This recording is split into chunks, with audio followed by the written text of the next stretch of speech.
question for Graham, really. Graham, while you've been with us, have you had much time to see the academy players in action?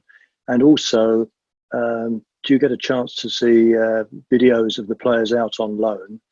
And does this help you to plan for the next 1 or 2 years as to what players might eventually end up in the first team? Yeah, I mean, the truth is probably not. I think that's more Dan's area, to be honest. He's the one that would have that link with the academy, and certainly with the loan players. My focus is on the guys that are in the first team. Of course, I'll communicate with Dan and the academy guys I get a report every weekend of how the 18s and the 16s have gone, and I speak. We share an office with the under-23s coaches, so I have an understanding and a feeling of what's going on. But in terms of actually watching, I would say that's more Dan and my other staff. And Dan, just from your point of view, how does that work for you? Just jumping in there with a question there in terms of those younger players and how you'd link in with Graham on that.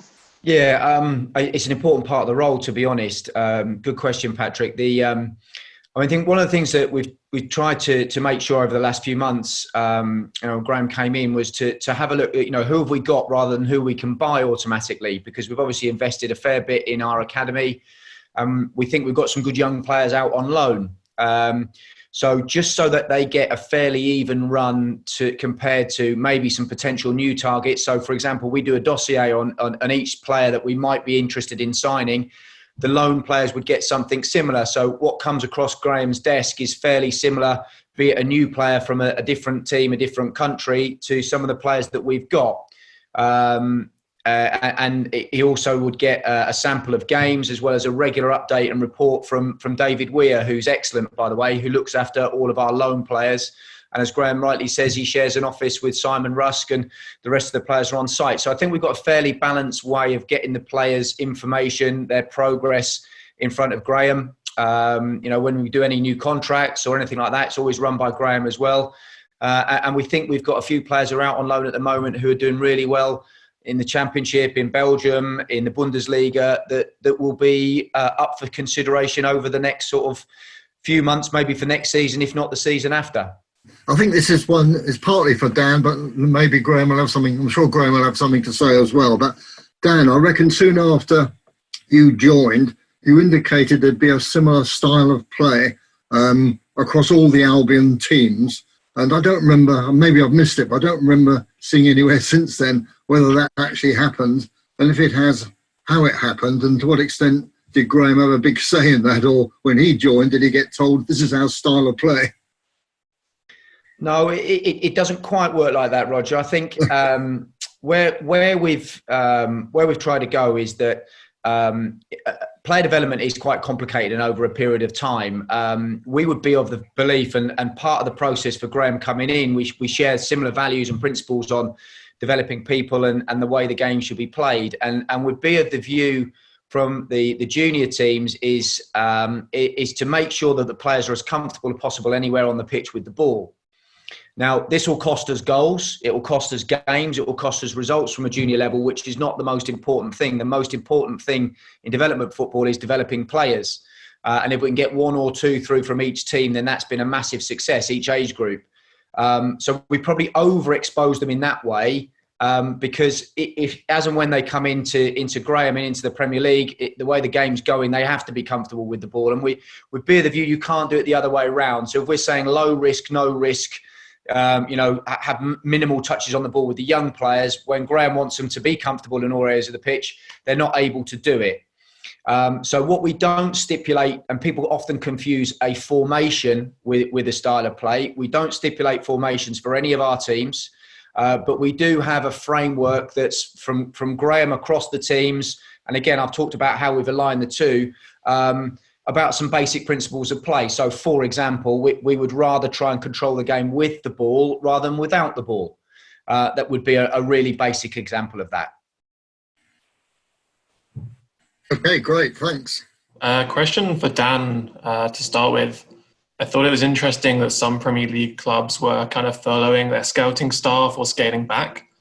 How are we using this quarantine time for scouting? Are we scouting existing targets further or trying to find new players? Yeah, so scouting's changed a lot, Alex, over the last 10 years with technology. And what you're able to do from around about 17 years old up is find pretty much any game in the world.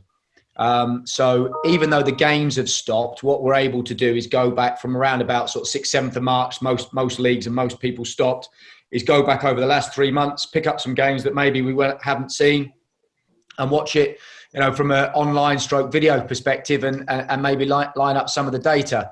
The younger age groups is really difficult because you don't tend to get access to junior football and certainly not grass junior football. So it's really different. The scouts in the academy, it's been difficult for them. The scouts at more senior end are being able to pick up just as many games, in fact, probably more because they're not spending the time travelling and be able to compile reports and dossiers and more information on the players remotely. If this had happened 10 years ago, it probably would have been a very different story. But now that we can pick up so many games and so many things remotely, it's really much easier for us just to continue business as usual, really. Yeah, I was going to say, are you also using this this downtime to do more video work on not necessarily new players, but also, I guess, rewatching matches from previous games this season? Yeah, exactly. We've had the time to watch all the games back, reviewed them from a different perspective, if you like, and then with a view to also watching the opposition of the 9 games. So going through a real thorough process of analysis, evaluation, reflection. So that's been good. It's obviously a difficult situation for everybody, but you've got to make the most of it, and that's what we've been doing. So me and my coaches, the staff, have all sort of divided up the games, and we've tried to cross-section it, so we're seeing things in different ways, different from different perspectives, just to get a more of a depth of the picture. Right, and just one from me. In terms of your day, how long do you tend to find you're on conferencing calls? Because I think a lot of us are probably finding big chunks of our day on Zoom and Teams and all those tools, and just wondering how that affects your day. Yeah, it's the main, I would say, the main source of communication at the moment. I've had a couple of meetings today over this, again with the staff, and so it's not too bad. It's the problem is we're always on the computer, so I'm in a rented house. My office isn't that set up great, so I'm moving. I've got 3 kids, so sometimes they're coming in rooms and I've got to move around, and so I'm quite mobile. The downside is my posture and my neck isn't so good at the minute, so I'm hunched over the computer trying to get the work done, watching games or reading stuff, or just taking the time to like I said, reflect and analyse. But as we've said before, it's just a period where we have to adapt. It is what it is. We make the best of it. I quite like what it brings as well. In some ways, you can have more interactions with people. You don't have to be, face to face and in the same place. So whilst it's a challenge, it's also an opportunity to learn different skills and experience these interactions that you wouldn't have done before. Yeah, hi. This is a question for both Graham and Dan. I was just curious as to how the process works in relation to bringing in new players. For instance, does Graham say, I'd really like a good striker, this is a striker I really like, and does Dan say, well, these are the ones that are available? I just wondered how it works. Dan, do you want to go the process or? Yeah, no problem. So Graham identifies within the squad what he feels we would need. So we would look at that either from trying to replace and improve, or maybe a player that's coming out of contract, running their contract down. So we'd look at that across the squad. We're allowed a maximum of 25 players, obviously. So he would indicate to us and our recruitment team, I'd like a player in X position. And normally, as each window comes, it's 3 or 4. We're always looking to improve. The recruitment team have an ongoing list, if you like, an ongoing idea of who might be suitable, whose salaries we can afford, who might be interested in coming, who would fit the age profile, and who would fit the sort of profile that Graham's looking for to fit into the team and the style of play and complement the existing players that we've got. We'd then come back to him with, here's the 2, 3, 4 possibilities we've got. What do you think? Sometimes it works with Graham flagging, identifying the player. Maybe he's played against them, he's seen them, he knows them. Majority of the time, because the Premier League, we scout the whole world, obviously there's a huge base of players, and the time constraints on a manager in the Premier League now pretty much mean they're not able to get out and do a great deal of scouting. So we try and connect the dots really with him telling us what he wants and what sort of player and how they would fit. And we try and find the right profile, send them back into Graham. And then, of course, if they're a yes from Graham, we do our utmost to get them over the line. But it is a difficult process because they've got to fit budget-wise, squad-wise. They've got to want to come. Graham's got to like them. Recruitment team's got to recommend them. It's not quite as easy as people think, pressing the championship manager button. But ultimately, we don't sign a player, certainly for the senior first team men, without Graham authorising. I think he can help me get points. Dan, one thing that we've spoken about in the past as well is that first, before you do that, you would look at loan players, academy players, before perhaps going out into the market. Yeah, I mean, I think that was the previous question. I think it might be from Roger, but so it's let's have a look. So on my board in my wall, we've got what we call a depth chart. So they would be all of the right backs, for example, we've got in the club. Now that's first team right backs. There's those out on loan, those in the 23s and those in the 18s. So if it was a right back that Graham wanted, okay, this is what we've got. Do any of these fit the bill? Are any of them ready? Are any of them suitable? If the answer is no, then we'll obviously compare with what's out there in the market as well. So it's you're right, Paul. It's what have we got and who might be able to get as well. But I go back to the fact that Graham has to have final say. They've got to help him win points in a manner that which he thinks is the best way. And Graham, obviously one player who's been really successful this season, certainly in my opinion, I think has been Neil Mopay, a player you knew very well from the Championship last season. I guess before he arrived here, you would have known all about him. Yeah, I did. I obviously played against him 3 times actually. I mean, I played in the Cup, and obviously aware of him playing for Brentford. But as Dan said, it's we've got quite a rigorous process here anyway, and it's in a way it's I think it's good because I'm one of those people that's quite collaborative. I want the decision to be shared, or certainly the process shared. I understand the responsibility has to lie with me, but the recruitment department have to like the player. The measures that we use have to like the player as well. And then of course, my job title is I'm the head coach.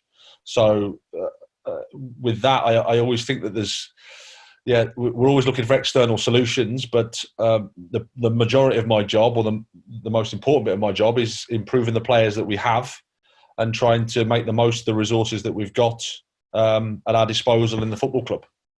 And certainly when you're first coming in, the first window, I'm trying to get to know the players.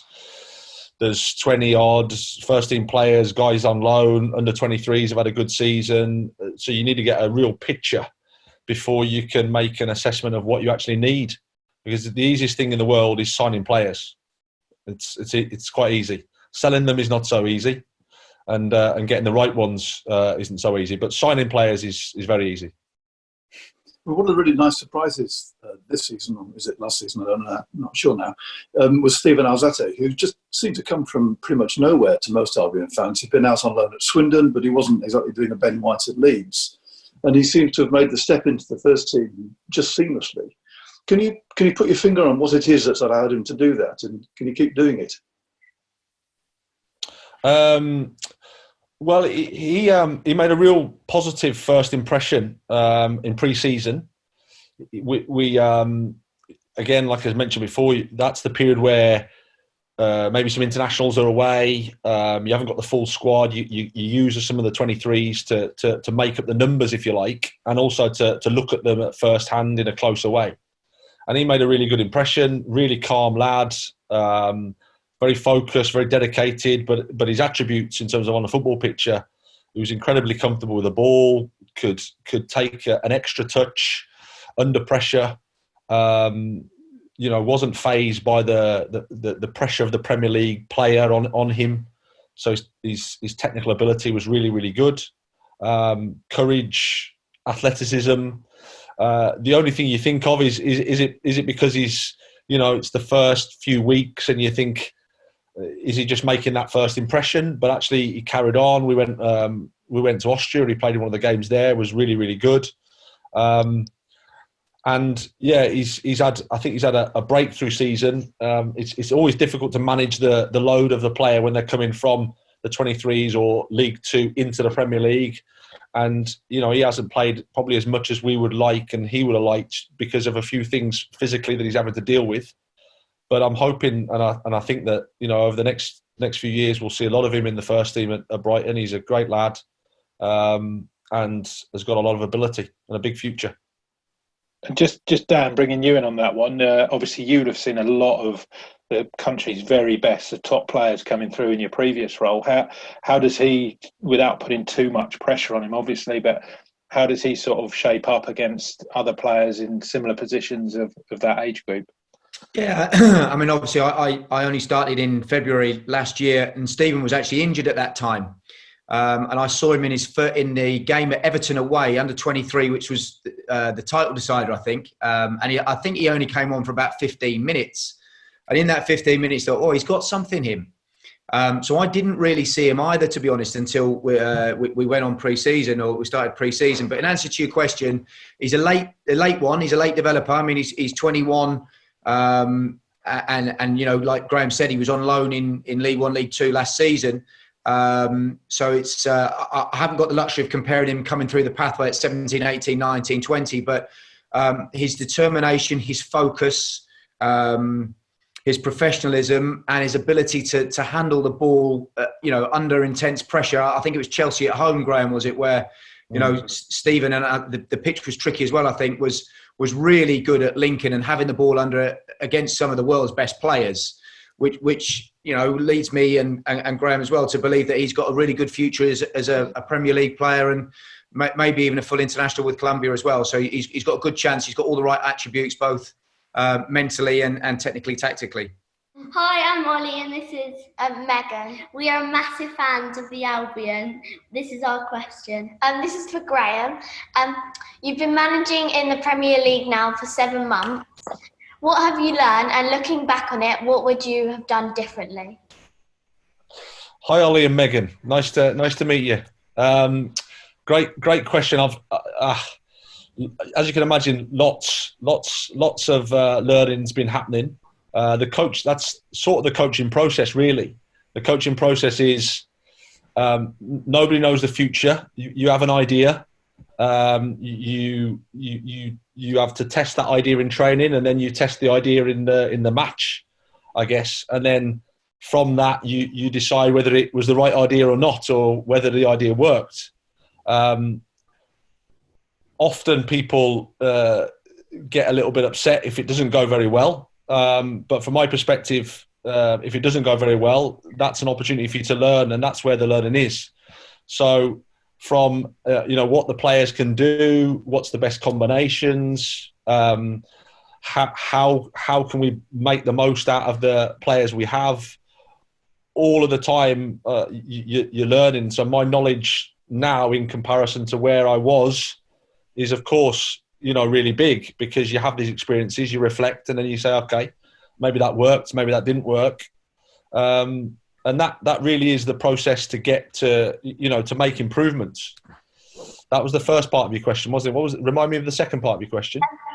Looking back on it, what would you do differently? Well, hindsight's a wonderful thing. And certainly after games, you can think, I wish I'd have done this, I wish I'd have done that. But again, you haven't that luxury. And rather than think, I should have done this, I should have done that, just accept the fact that you've learned stuff, you've been through a process. All the time, if your motivation and your intentions are good, you want to do your best, you want to try to do the right things. I want to win games for Brighton and Hove Albion. You want the players to play well. there's no negative situation. You've just got to move forward and keep going. Okay. Thank you. Thank you. Thank you, guys. Hi, thank you. Mine's a question for Dan, really, although it also goes to Graham. Dan, when you were at the FA, you were credited with developing what was known as the England DNA. I just wondered whether we have or whether we're seeking a Brighton DNA, and if we are, how you'd characterise it. Yeah, so, well, look, I was part of a team that implemented it. It wasn't me. Gareth and Adi and the rest of the national coaches, a lot of people were involved in that. The DNA really was an agreed way of doing things in the way we try and develop our players, the way we try and play, the way we try and coach, the way we treat people. So it's anything from a values perspective through to set plays. So it's a wide range of things. People got probably sort of focused in on the way that we play, and we had the England teams, doing similar principles. One of the earlier questions was something similar about, our philosophy. Yes, we do. Ian Buckman in the academy is the head of there. He brings all that together from 23s down. We connect it through. Graham's got some strong opinions on the game in certain areas. And I suppose, Roger, in answer to your question, yes, we do. We do have an aligned curriculum about how we want to try and develop our players for our first team, for the Premier League. And let's face it, maybe hopefully beyond as well. It would be lovely for them to come in and play 2 or 3 seasons with us and get sold to Real Madrid for 200 million euros. So we are thinking at the top end as we can, and try and develop players that are able to cope with elite football at the highest level we can get them. And that's all we tried to do at England. It was very different at England because you borrow the players. You've got a squad of 23 and they come from maybe a dozen different clubs. They've all got their own different take on things. So we felt it was really important to try and establish a few key things. So when they walked in through the building, they knew what England expected. And we only saw them for about 50 days a year. From a club perspective, you see them for 200 plus days a year. And you probably own that development and that curriculum and the things that you can put around them easier and better than you would do from a national governing body point of view. But it's really basic, trying to align, our principles for a 9-year-old boy in the academy. Our basic principles for them would be similar to we try and have for our 23s and our first team. And does that, can I ask Graham whether that's dictated by the requirements of the first team on a Saturday in the Premier League, or whether it dictates how we play on a Saturday at the Amex in the Premier League? Which way does it go? In terms of what? Sorry, Roger. The DNA, the kind of the style and the approach across the club. Well, I think I wouldn't say anything's dictated. Firstly, I think, as Dan said, that the role of the academy is to prepare players to play in the Premier League, elite level football. So they have to have the requirements to do that, the technical, the physical, the psychological aspects of the game to be able to do it. And then what you also know with an academy is they're not all going to go and play in the Premier League. That's also the truth. So you've got to try and educate them the game. They've got to understand about winning and losing. They've got to understand about going through that process. It's not an exact science. It's just not a clean line. We've got to educate the guys as best we can around football. And then my job, I suppose, is to put an identity on the football pitch at a first team level that is recognisable, that is at least aspirational. That if the academy is working towards certain principles, then it's not a real U-turn or a real right hook to go and play in the first team. We've used as an example Stephen Alzati and Aaron Connolly this year from the academy into the first team. 2 really different players, 2 completely different sets of attributes, but still they were able to help us. So like I said, I think it's easier if there's a clarity. If you look at Man City, you look at Liverpool, you look at the teams that do well, you sort of know what is going to come on the pitch with those guys. I think that helps, and that's pretty much my job, I think, to focus on that. There's a question about playing behind closed doors, and first maybe the first part's to Dan and maybe the second part's to Graham, but it's rumoured in the press, or we read in the press, that there's likely that the season could continue behind closed doors. To Dan, do you think that's possible, and if it is, what's your view? And then the second part of Graham is, if we are playing behind closed doors, what changes to approach might you make, if any? So it was about that. Yeah, good evening, Chris. In short answer to your question, I don't know, and nor does anybody else. I mean, we're going a bit at a time. We're bound by government lockdowns. We're bound by much more important things, the health of the nation. The desire from football, and certainly from ourselves as well, is absolutely to play in front of our supporters. Football is about supporters, and it's about, people enjoying the match day experience. That helps the players, it helps the club. That's what we're here for, let's face it. But we can only do that if it's safe. And if we need to come back and the Premier League and the government dictate that, that they want the games to play and start again, and the only way we can do that is behind closed doors for the safety of the nation and the NHS and the police and everybody else, then of course we must do that. And I think you'd probably all agree you'd rather watch your team on television than not at all. But of course, I understand you'd rather be in the stadium, and we'd much rather have you in the stadium. So, Chris, I've probably fudged your question a little bit. I honestly don't know. If you're asking me what I think, I certainly think that there will be a phase back into competitive sport behind closed doors. I think that's probably more likely than not, but I honestly don't know. Yeah. And then Graham? Yeah. I mean, it's going to be, if it happens, it's very unprecedented. The truth is, we're going to have to adapt to it. It does change, of course. It changes the dynamic of the game, the emotion and the passion that the crowd generates has gone. So it's a bit more of a sterile atmosphere, a sterile environment. But we have to make sure that we're ready for that, and we'll have gotten used to it, and we'll do our best to make sure that when we play in those situations, we can perform to our maximum. Thanks.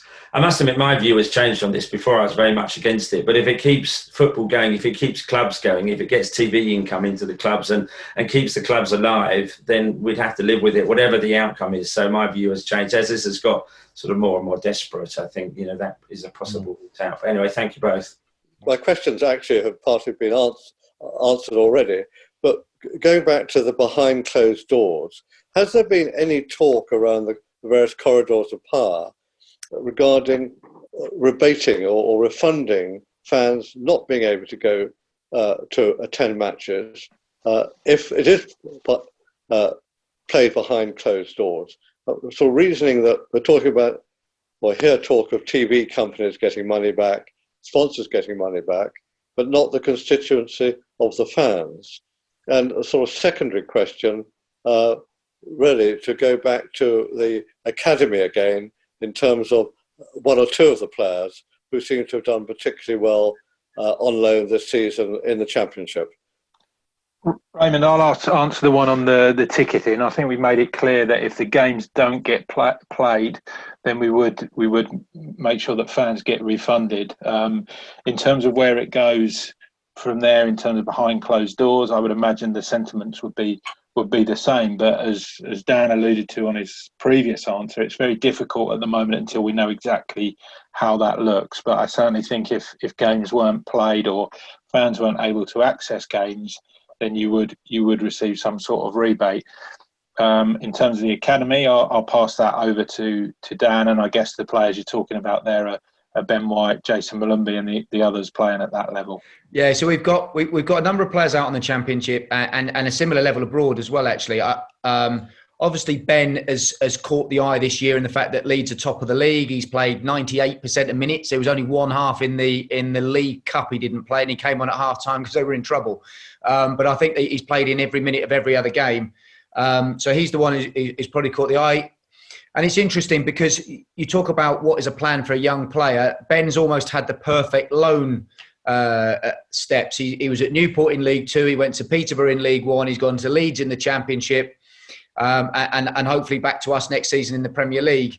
Whereas Aaron, I think, had 8 minutes at Luton Town, and Stephen Alzate had an injury-ravaged half season at Swindon. So what's the right pathway? All I can say is that every player is slightly different.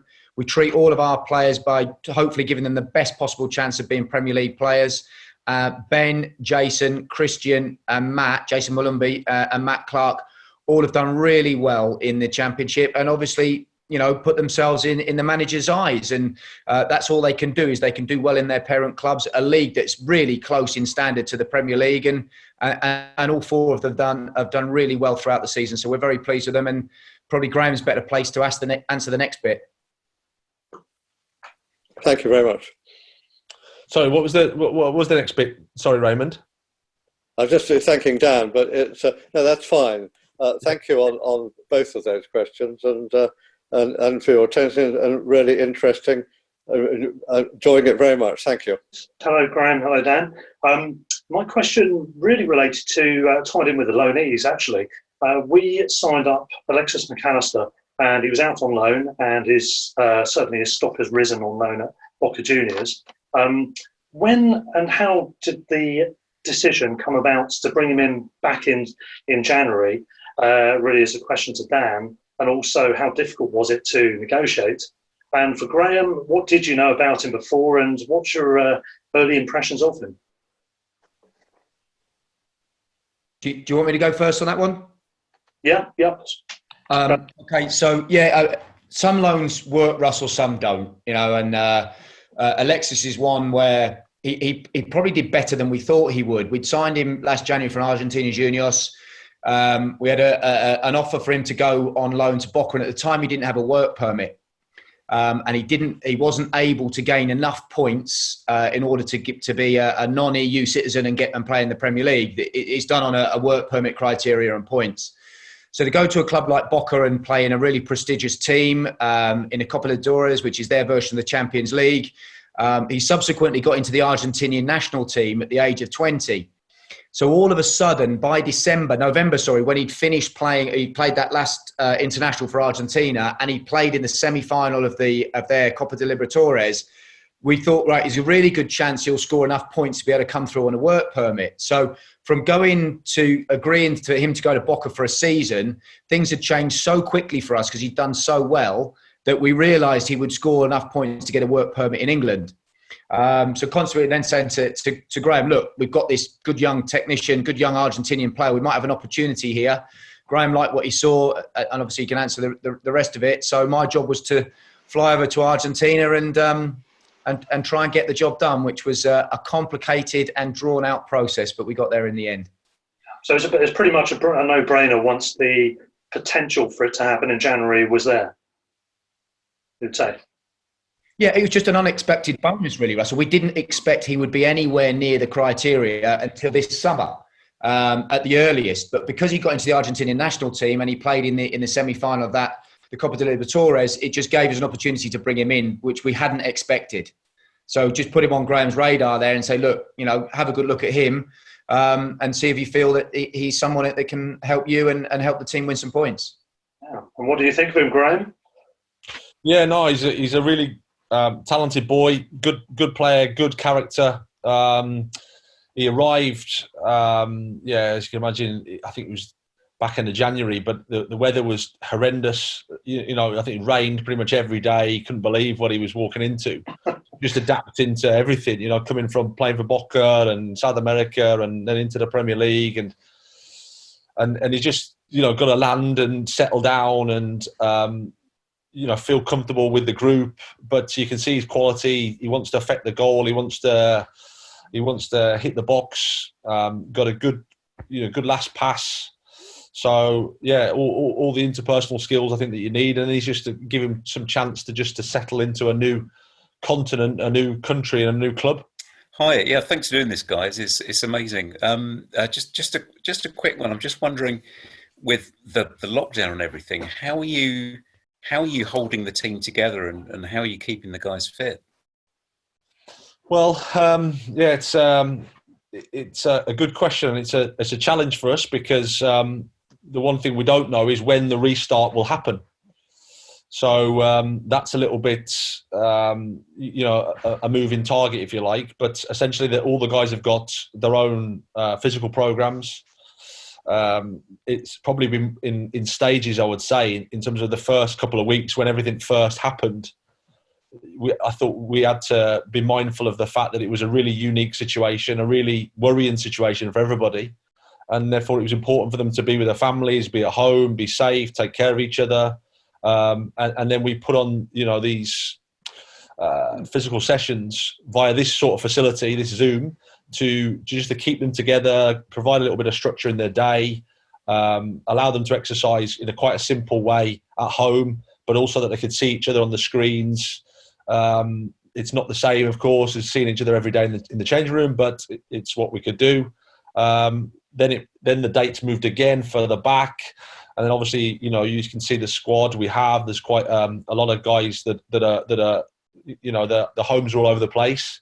So then we thought, well, okay, it might be good to give them some time to be in their own country, to be with their own families, to have that option just from a well-being perspective, rather than being at home stuck in a flat in Brighton. So that was the next part. And at the same time, they've all had these physical programs to work away with. It's not ideal. It's not Premier League football training, but it's the best we can do in the current situation. So might you have like a little sort of pre-season? Once we do get back, you'll have a little bit of sort of time to get them back to full match fitness again, I guess. Yeah, well, that's the hope. And obviously, as soon as we get that the green light, so to speak, that we can actually come together at the training ground, we can work together. However, whether that's small groups, whether that's as a team, however that is, we'll need to start working there. We hope we'll have enough time and work, enough days and weeks to be able to prepare the guys for the Premier League. That's going to be a challenge depending on when we start, but we'll do our best. Yeah, thank you very much. Cheers. Hi, thank you much for taking my question, and thanks guys for doing this and being with us this afternoon or evening. I know we're all very much looking forward to getting back to the football and really miss getting to the pub on the Saturday morning to watch the match and support the Albion. My question is for Graham. You mentioned earlier about getting to know some of the players and talked a bit about Steven Alzate in particular, and then there was a bit of conversation about Alex. I'm wondering, was there a player that as you've gotten to know the squad that you're like, wow, this player is just so underrated or doesn't get the recognition they deserve? And if there's anybody who you really, surprised you in a very positive way? Well, they all made a really good impression on me. So I never like to single anybody out, but I guess, the reality of things is if you look at, say, something like Dan Burn, who was, didn't play much last year, was on loan in the Championship, and he's played a lot of minutes when he's been fit. He's pretty much been, quite an ever-present for us. And he's really surprised us by his attitude, by his commitment every day, by his desire to try to make the most of what he has. He's been a real, pleasure to work with from that. And he probably is a good reference point for the rest of the squad. Like I said, they're a good bunch. I've been really, pleasantly surprised with them as a group. But I think Dan, if he's going to, pick anybody, I think he probably is the one that has surprised the most. And obviously pleasantly surprised. It's nice someone with those characteristics, that attitude, to be rewarded with some, performances on the pitch and to be playing in the Premier League. I was going to ask the question that Ian asked a few minutes ago, so I'll ask a different one. Clearly the circumstances that everybody is in at the moment are very difficult and very challenging. Kind of projecting yourself out of that to say, a year ahead or even 2 years ahead, are there kind of fundamental structural changes that you think might happen out of this in terms of the way the game is run, the way the game is structured, or changes that you think should happen out of, difficult necessity, but, things that you might see as a better way of doing things in the future as a result of this episode? Dan, you want to go with that one? Yeah, thank you. I'll back to, we still don't quite know, because if we do get back and play all 9 games in this season, in front of full crowds, there's going to be little or no financial difference to the model, because the TV revenue will still be there, the stadiums will be full. I think that's looking increasingly unlikely, especially having 9 Saturdays. There's a difference between a Saturday and a Tuesday game for our broadcasters. Weekend games are at a premium. They pay more for those because they've got worldwide coverage. A Tuesday night game, it cuts down their worth or their fee. So I think there will be some financial implications. I quite often think out of adversity, people come back a bit stronger, don't they? And I think we maybe will look at a game, have we got the salaries right? Have we got transfer fees right? Have we got agents' fees right? Have we got the amount of people around the game, and are they all necessary? So I think people might have a look, Richard, and maybe cut the cloth accordingly. And it might be a little bit of a prod to the industry that things have inflated a little bit. I suppose it's a bit like the stock market, isn't it? Every now and again, they call it a correction, don't they? And maybe the game's in for a little bit of a correction would probably be my gut instinct. I feel for both of you guys. It must be so hard to plan anything in the current circumstances. Graham, I wonder how much actually day-to-day contact are you able to have with players at the moment? I mean, they're in a sense on leave, and yet you've got this sort of need to think about morale, togetherness, plan for you're not quite sure what. How do you actually manage that? How much time do you actually get into direct contact with the first team squad? Yeah, it's been a balance, I would say, and as I said previously, it's about understanding at what stages they're at, what stages are important, if you like. Like I said, when we first went into lockdown, it was all really new. I made sure I spoke with them pretty much every week, one-to-one, and just to check in on them, really, just to make sure they're okay, adjusting to this new situation. Like I said, then the team, we could come together as a team and collectively be on one of these types of facilities here and see each other and just have a little bit of banter, but not that much. And then since the date's gone back, as a club, we thought, okay, we might need to give them a bit of a breather here, because otherwise this could go on and on and on and on, and we could all get a bit sick and tired of each other. So it's a real balance. I've got other staff, of course, that can pop in and make sure that everybody's okay. So it's a continual across the board. I'm very lucky that we've got a fantastic group of staff that can all just check the guys and make sure there's no problems, check they're okay, the families are okay. But it is a challenge just to know, when to give them some support, when to leave them alone, when to give them the time with their families, when to pick up training, because at the end of the day, we haven't got a start date. So we're learning as we go, and we're, as I said before, just trying our best. I've got a couple of questions for you, Graham. First one's from my son Luke, who's 8. He wants to know, of all the games so far this season, which one was your favourite and why? Okay, so I probably would say that Tottenham at home was probably my favourite, because we won 3-0, of course. I thought we played really well. Aaron Connolly and Stephen Alzati made starts in this game. So 2 guys from the academy, and yeah, it was the crowd were really into the game. It was just a really nice atmosphere. So I think that would be the favourite.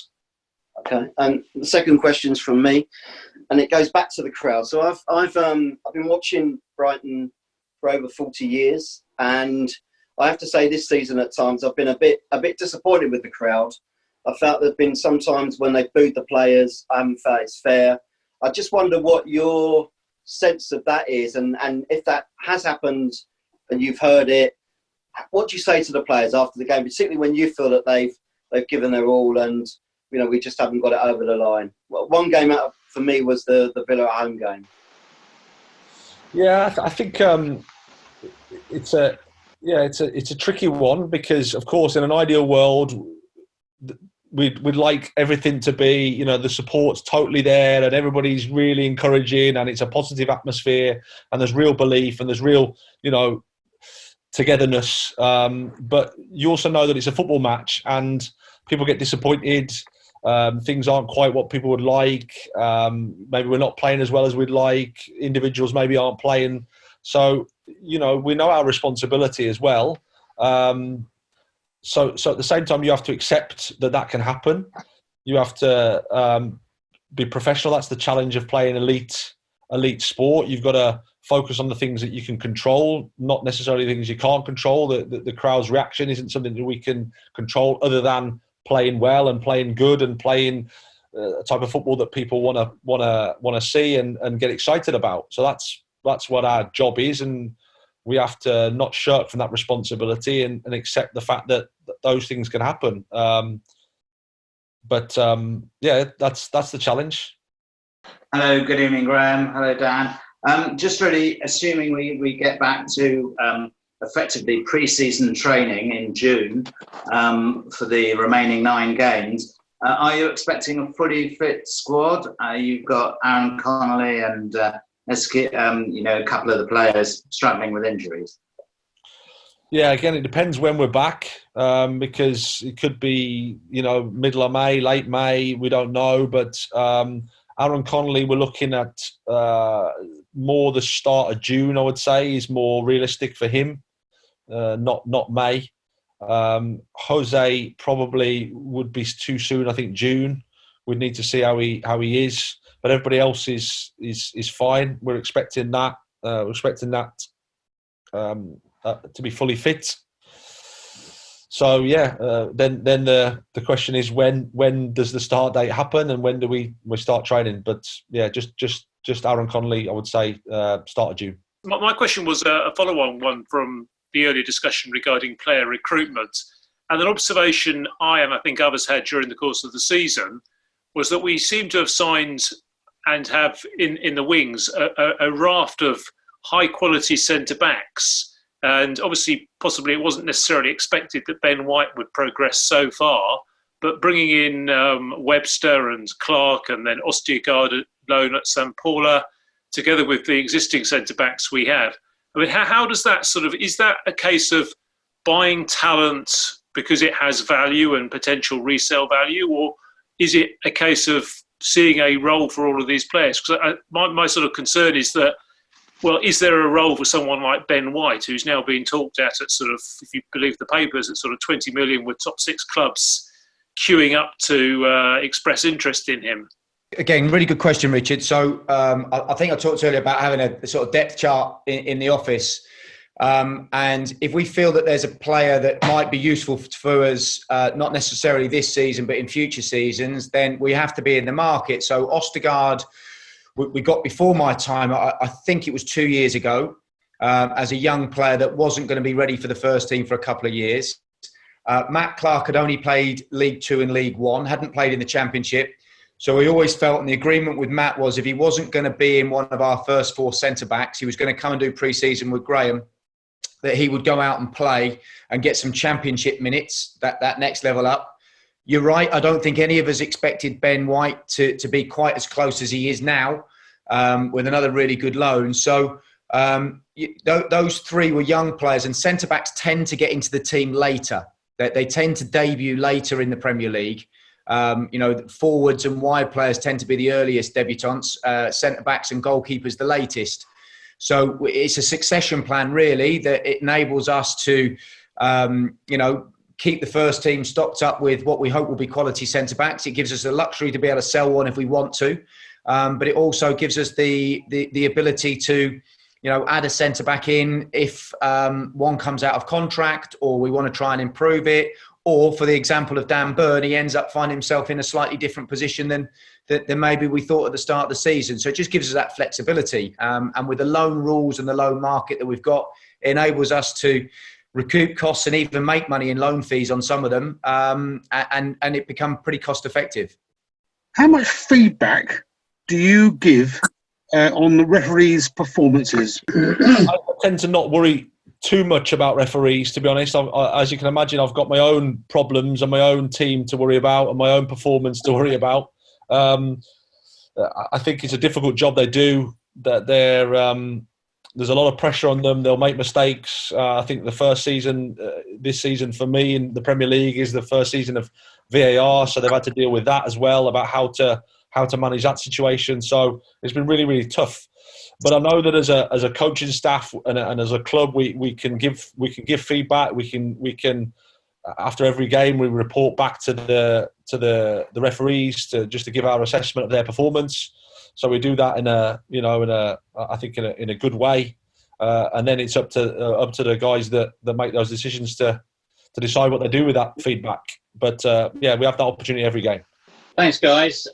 Really to Graham, following on from your comments earlier about the review process that you've been through, watching videos of games and everything, how much have you seen of our own player opportunities to develop? Have you been able to draw out of that? I'm not looking at specific things, but more of are we going to see newer things coming from the existing players because of this time that you've had to review?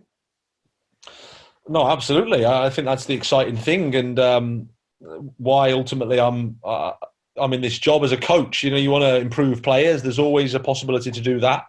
We've had an extended period to review. I suppose it's coming normally it would be the end of the season to do this sort of thorough process, but we take the opportunity now.